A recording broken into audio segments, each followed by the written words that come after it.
Oh my god. We must be crazy. Yeah, you think? I had no intentions to make a video reacting to or speculating on the August Smash Direct, but then I saw it and I just really have a couple things I want to say about it. So that's why the complexity of my video making is going to be a little dumbed down for this, just because I wanted to get this out there quickly. So I'm just going to run through the Direct real quick and just talk about anything that I liked or didn't like. I love all the new fighters and Echo fighters. I'm so happy K-Rool's in the game. Dark Samus being in is a little bit unnecessary to me.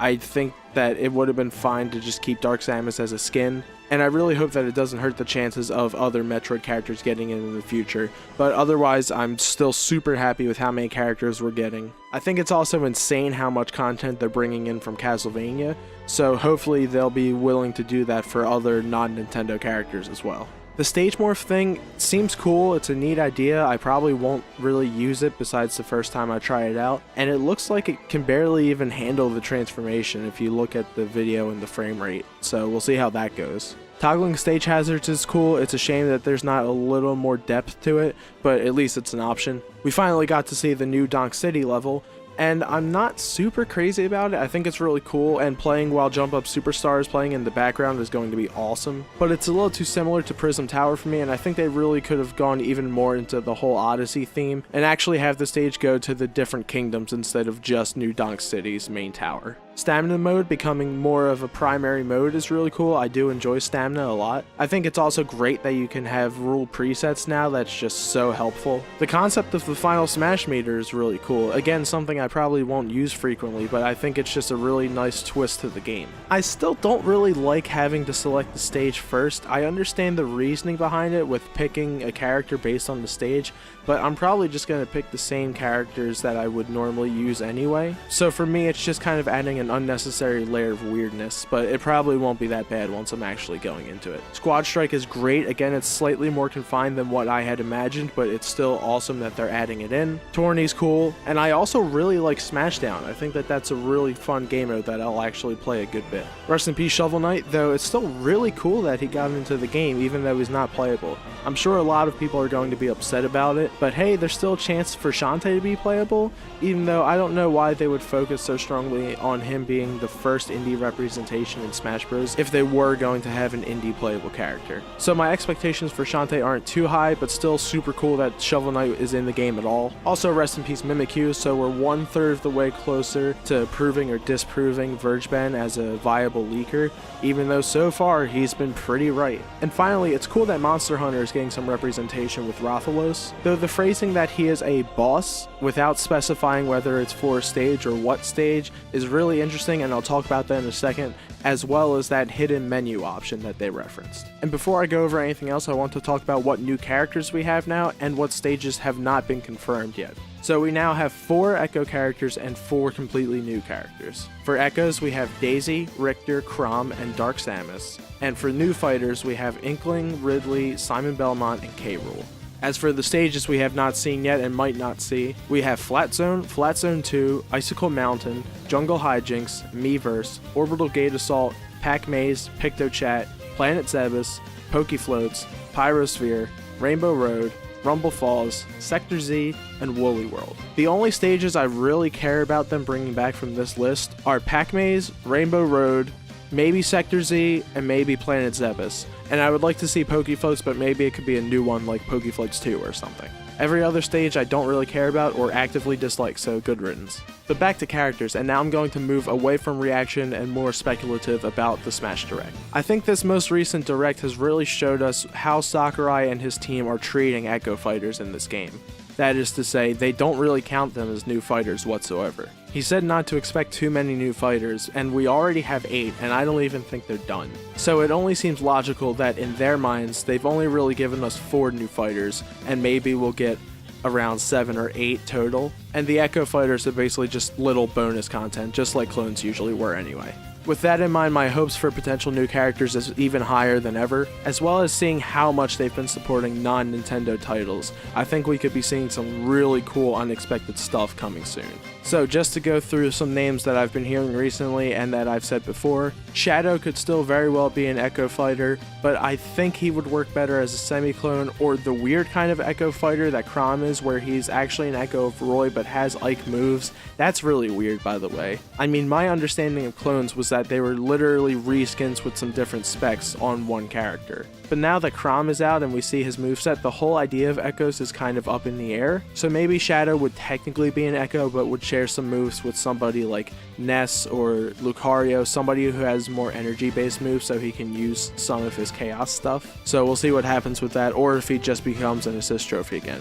Isaac has yet to be seen, but I would be a little bit surprised if he got in the game. He has been asked for a lot, and they are appealing to fans a good bit, so maybe we will see him, but I don't know. Custom Robo has also not been confirmed as an assist trophy, but I really can't see them screwing around with his dimensions to make him a playable character, so either he's out or he's just an assist trophy we haven't seen yet. Dylan is yet another assist trophy we haven't seen, and a lot of people have been talking about how Knuckles has kind of taken his moveset and his role as an assist trophy. He seems like a pretty far out choice for a playable character, so I'm really not expecting to see him, but maybe he's just out of the game altogether, I don't know. And finally, Isabelle has yet to be confirmed again, and we now have the Cap and Assist trophy. So I'm sure that there's more speculation than ever now that Isabelle will be an Echo of Villager, and that does fall in line with what Vergebend has been saying, and he's been mostly right so far, so we'll see what happens. I'm not really crazy about the prospect of her being a playable character. I would be fine with her just still being an assist trophy, but I guess we'll see how the devs feel about that topic soon enough. On to non-assist trophy characters.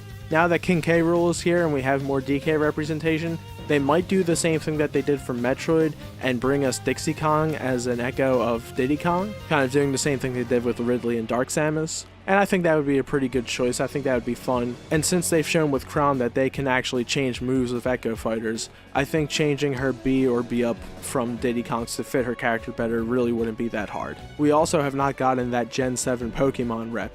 Most people for the longest time thought it would be Decidueye or Lycanroc, and I still think that either of them would fit really well, but according to Vergebend leaks, neither of them will be playable.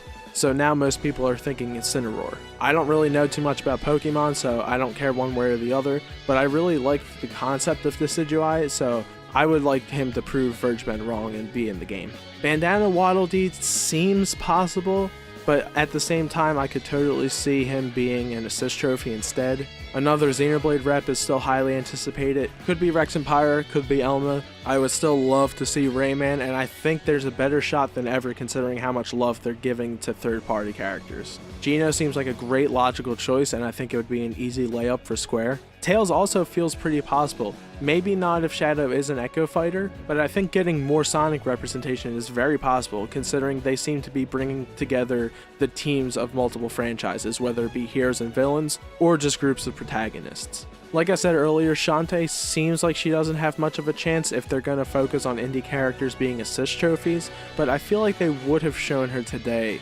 unless they're either A, completely not using her, or B, using her as a fighter character. So we'll find out. Heihachi I know has been talked about in the past, and I know has been speculated about over and over again in this hype cycle, and I do actually think that he would fit really well, so hopefully they give him a shot. Springman a lot of people are looking for too, but I really still feel that he's going to be DLC. I think that he just doesn't really belong in the base roster. Ken as an Echo Fighter of Ryu seems really possible now that Richter is an Echo Fighter of Simon. Black Shadow would be a great Echo of Captain Falcon to get some more antagonists added into Ultimate.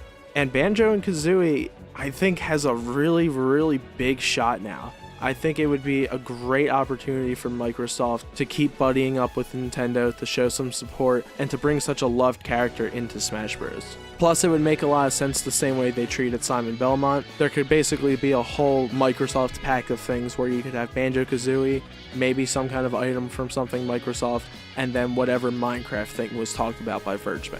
I of course would still love to see Sylux, but now that there's 4 Metroid characters, I'm more skeptical than ever. I think he would make great DLC, but we'll see how they feel about DLC once we have this finished and massive roster. However, I will be making more Sylux content, so I'll talk about that type of content soon. Finally, I still think there's a shot that we get to play as Master Hand. I think it would be super fun, would be a great full circle type of thing for the franchise of Smash Bros. And depending where they go with the other modes, I think he would just be super fun. Alright, so the final thing I want to talk about from this Direct is that hidden mode on the menu. For one, I think we're definitely going to get another Smash Direct in October. That'll be 2 months out from the release of the game, and I think they're going to show us things like trophies, some more characters, and that mode as kind of the highlights of that Direct. There's been a lot of talk that that's the mode that's going to let us unlock everyone, and that it has something to do with spirits, but that's all kind of hazy, no one's really sure right now. But I definitely think that that is going to be some kind of condensed adventure subspace hybrid mode. I think it's going to be a good bit tighter, maybe it's going to be more like the classic mode on 3DS where you have branching paths.